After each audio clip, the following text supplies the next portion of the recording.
কখনো কি এমন হয়েছে যে প্রাক্তন সঙ্গীকে দিব্যে এগিয়ে যেতে দেখে বুকের ভেতরটা কেমন যেন করে উঠেছে?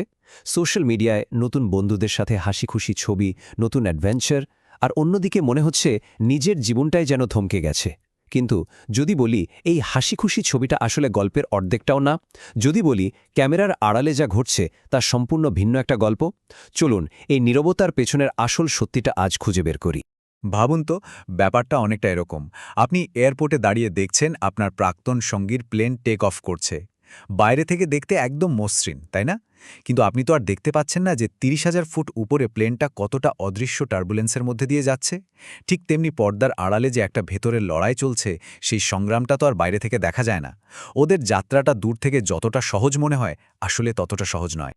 এই পুরো বিষয়টাতে আমরা ৪টে গুরুত্বপূর্ণ ধাপের মধ্যে দিয়ে যাব। আমরা দেখব কিভাবে উদাসীনতার মুখোশটা খুলে ফেলা যায়, আর সেখান থেকে শুরু করে কিভাবে নিজের ভেতরের শক্তিকে কাজে লাগানো যায়। তো চলুন শুরু করা যাক। তাহলে চলুন প্রথম ধারণাটাকেই ভেঙে ফেলি, উদাসীনতার অভিনয়। এটা ভাবা খুব স্বাভাবিক যে তাদের নীরবতা মানে তাদের আর কিছুই যায় আসে না। কিন্তু যদি বলি এই নীরবতাই আসলে তাদের ভেতরের ঝড়ের ইঙ্গিত। ওদের সোশ্যাল মিডিয়াকে ভাবুন একটা সিনেমা ট্রেলারের মতো। এখানে শুধু হাইলাইটসগুলোই দেখানো হয়, হাসি মুখের পোস্ট, নতুন মানুষজন, কিন্তু যে দৃশ্যগুলো এডিট করে বাদ দিয়ে দেওয়া হয়েছে, মানে সেই ভোর ৩টের চিন্তা, ভেতরের তোলপাড়, আর নিজের সাথেই নিজের চলতে থাকা নীরব তর্কগুলো, ওগুলো তো আর ট্রেলারে দেখানো হয় না। এটাই তো অভিনয় আর বাস্তবতার মধ্যে আসল পার্থক্য। একটা কথা কিন্তু মাথায় রাখা খুব দরকার। আমার কিছু যায় আসে না, এই কথাটা আসলে অনুভূতি প্রকাশের থেকে বেশি একটা আত্মরক্ষার ঢাল। মানে তারা যত জোরে তাদের উদাসীনতা প্রকাশ করার চেষ্টা করে, ততটাই সম্ভবত তারা নিজেদের ভেতরের কোনো অনুভূতিকে ঢাকার চেষ্টা করছে। কেন বলুন তো? কারণ সত্যিকারের উদাসীনতা ভীষণ নীরব হয়। তার কাউকে কিছু প্রমাণ করার কোনো দরকারই পড়ে না। এই যে তারা একটা শক্তির দেয়াল তুলে ধরে, এটাকে একটা ওয়ান ওয়ে গ্লাসের মতো ভাবা যায়। মানে এদিক থেকে দেখতে মনে হচ্ছে একটা নিখুঁত চকচকে দেয়াল, কিন্তু তাদের দিক থেকে দেখলে ওই কাজটা আসলে অজস্র সূক্ষ্ম ফাটলে ভরা, যা ভেতরের চাপের কারণে বেড়েই চলেছে। তারা নিজেরা ফাটলগুলো দেখতে পাচ্ছে, কিন্তু বাইরে থেকে শুধু ওই নিখুঁত মুখোশটাই দেখা যাচ্ছে। কাটানো ভালো মুহূর্তগুলোকে এক একটা ছোট পাথরের মতো ভাবুন। বিচ্ছেদের ঠিক পরে তারা ওই পাথরের ব্যাগটা ছুঁড়ে ফেলে দিয়ে একটা মুক্তির আনন্দ পায়, তাই না? ব্যাগটা তখন বেশ হালকা লাগে, কিন্তু সময়ের সাথে সাথে তারা নিজের অজান্তেই সেই ফেলে দেওয়া পাথরগুলো এক একটা করে আবার ব্যাগে ভরতে শুরু করে। প্রত্যেকটা হাসি, প্রত্যেকটা ভালো স্মৃতি, আর দেখতে দেখতে সেই ব্যাগের ওজন বাড়তে থাকে। একসময় যা হারিয়েছে তার ভার বইতে না পেরে তারা ক্লান্ত হয়ে পড়ে। বেশ, তাহলে বোঝা গেল যে তারা একটা নীরব লড়াই লড়ছে। কিন্তু কি হয় যখন এই খেলার নিয়মটা বদলে যায়, যখন তাদের দরজায় টোকা দেওয়া বন্ধ হয়ে যায়? ঠিক এখানেই কিন্তু পুরো খেলার মোড় ঘুরে যায়। চলুন এবার অনুপস্থিতির এই অপ্রত্যাশিত শক্তিটা নিয়ে কথা বলা যাক। নীরবতার একেবারে শুরুতে তারা এটাকে পাত্তাই দেয় না। তাদের মনে হয় এটা একটা সাময়িক ব্যাপার, একটা কৌশল যা কিছুক্ষণের মধ্যেই থেমে যাবে।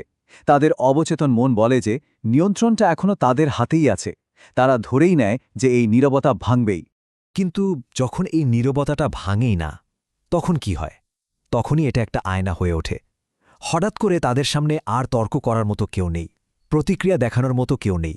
তখন বাকি থাকে শুধু একটাই জিনিস, একটা আয়না। আর সেই আয়নায় তারা নিজেদের আচরণ, নিজেদের সিদ্ধান্তগুলোকেই স্পষ্ট দেখতে বাধ্য হয়। আর এখান থেকেই শুরু হয় অরবিট এফেক্ট। তারা তখন একটা নীরব স্যাটেলাইটের মতো আপনার জগতের চারপাশে ঘুরতে থাকে, সোশ্যাল মিডিয়ার স্টোরি দেখে, পোস্ট বিশ্লেষণ করে, সবকিছুই একটা নিরাপদ দূরত্ব থেকে। কেন? কারণ এই নীরবতা একটা শূন্যস্থান তৈরি করেছে, আর তারা মরিয়া হয়ে বোঝার চেষ্টা করছে যে তাদের ছাড়া আপনার জগৎটা কেমন।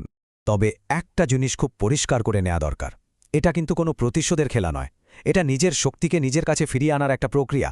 এই নীরবতা কোনো শাস্তি নয়, এটা আসলে সেই নাটকটাকেই বন্ধ করে দেওয়া যেটা তাদের অহংকারকে এতদিন বাঁচিয়ে রেখেছিল।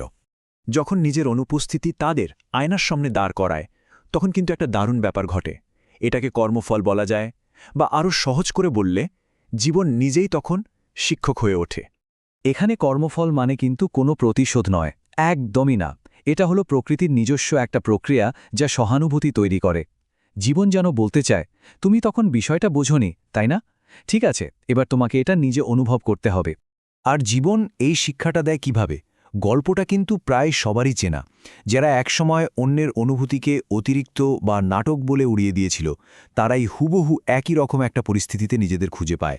তারা এমন কারো সাথে মেশে যে তাদের ঠিক সেই অনিশ্চয়তার মধ্যে ফেলে দেয় যা একসময় তারা অন্যকে দিয়েছিল।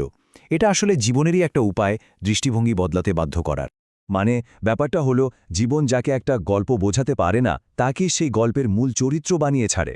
কিন্তু আর এটা খুব গুরুত্বপূর্ণ, তাদের এই নতুন উপলব্ধি কিন্তু ফিরে আসার কোনো আমন্ত্রণপত্র নয়। তাদের এই শিক্ষাটা তাদের নিজেদের বেড়ে ওঠার জন্য। আপনার যাত্রাটা আপনার নিজের জন্য। আর এটাই আমাদের আলোচনার সবচেয়ে গুরুত্বপূর্ণ ধাপে নিয়ে আসে, তাদের গল্প থেকে বেরিয়ে এসে নিজের গল্পটা নতুন করে লেখার প্রক্রিয়া। এটা হলো সেই আকর্ষক শক্তির আপগ্রেড। এই বদলটা একবার ভাবুন তো, আগে ছিল ধাওয়া করা আর এখন আকর্ষণ করা। আগে ছিল অন্যের দরজায় অপেক্ষা করা আর এখন নিজের জন্য একটা নতুন জগৎ তৈরি করা। প্রয়োজন প্রকাশ করা থেকে সরে এসে শান্তি বিকিরণ করা। এটা কিন্তু আপনার ভেতরের শক্তির একটা আমূল পরিবর্তন।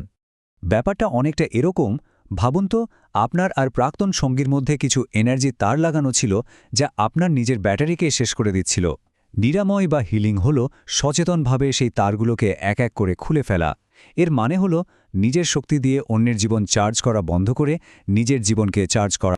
আর এখানেই কিন্তু আসল টুইস্টটা, তারা কিন্তু অপেক্ষার দিকে টানে না, তারা টানে অনুপস্থিতির দিকে। ফিরে আসার সবচেয়ে তীব্র টানটা তারা ঠিক তখনই অনুভব করে যখন তারা বুঝতে পারে যে আপনি আর আগের মতো সহজলভ্য নন, যখন আপনি সত্যিই তাদের কেন্দ্র করে বাঁচা বন্ধ করে দিয়েছেন। তাই এই কথাটাকেই মন্ত্র বানিয়ে ফেলুন, আমার উন্নতি আমার চুম্বক।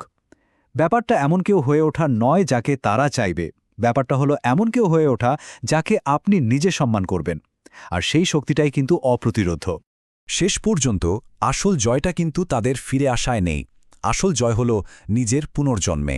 একটা সময় পর বোঝা যায় যে লক্ষ্যটা কখনো তাদের ফিরে পাওয়া ছিলই না, লক্ষ্যটা ছিল সব সময় নিজেকে ফিরে পাওয়া। তাহলে চলুন আজকের আলোচনাটা একটা প্রশ্ন দিয়ে শেষ করি। আসল প্রশ্নটা এটা নয় যে ওরা কি ফিরে আসবে, আসল প্রশ্নটা হলো, আমার এই যে নতুন শক্তিশালী সংস্করণ তৈরি হয়েছে, তার জীবনে কি তাদের দেওয়া প্রস্তাবের আর কোনো জায়গা আছে? এই প্রশ্নের উত্তর আর ক্ষমতা দুটোই এখন আপনার হাতে।